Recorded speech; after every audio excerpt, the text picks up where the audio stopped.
স্বাগতম।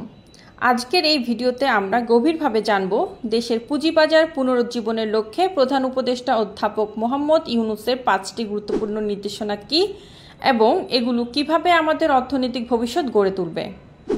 নির্দেশনা 1, সরকারি মালিকানাধীন মাল্টিন্যাশনাল কোম্পানিগুলোকে পুঁজিবাজারে অন্তর্ভুক্ত করতে হবে।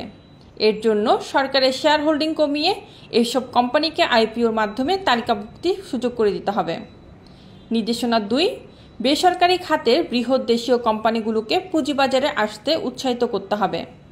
বিশেষ প্রণোদনা এবং অন্যান্য সুবিধার মাধ্যমে বিগ ফ্ল্যাগ সংস্থাগুলো যাতে সহজে তালিকাভুক্ত হতে পারে সেই ব্যবস্থা নিতে হবে। নির্দেশনা 3, বাজারের স্বচ্ছতা ও সুষ্ঠুতা নিশ্চিত করতে বিদেশি পুঁজিবাজার বিশেষজ্ঞদের নিয়ে আসতে হবে। মাত্র 3 মাসের মধ্যে একটি বিশেষ টিম গঠন করে স্বার্থান্বেষী মহলের কারসাজি বন্ধ করতে কার্যকর সংস্কার প্রক্রিয়া চালু করতে হবে। নির্দেশনা 4, শেয়ার বাজারে অনিয়ম, কারসাজি ও অসামঞ্জস্যের সাথে জড়িত প্রত্যেকের বিরুদ্ধে কঠোর আইনি ব্যবস্থা নিতে হবে। দৃষ্টান্তমূলক বিচার এবং শাস্তিমূলক পদক্ষেপের মাধ্যমে বিনিয়োগকারীদের আস্থা ফেরাতে হবে।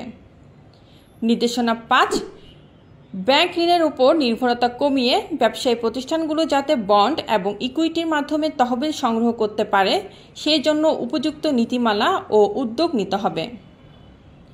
প্রফেসর মোহাম্মদ ইউনূসের এই 5টি নির্দেশনা যদি দৃঢ়ভাবে বাস্তবায়ন করা হয় তাহলে শেয়ার বাজারে স্বচ্ছতা, স্থিতিশীলতা ও বিনিয়োগকারীদের আস্থা পুনরুদ্ধার করা সম্ভব।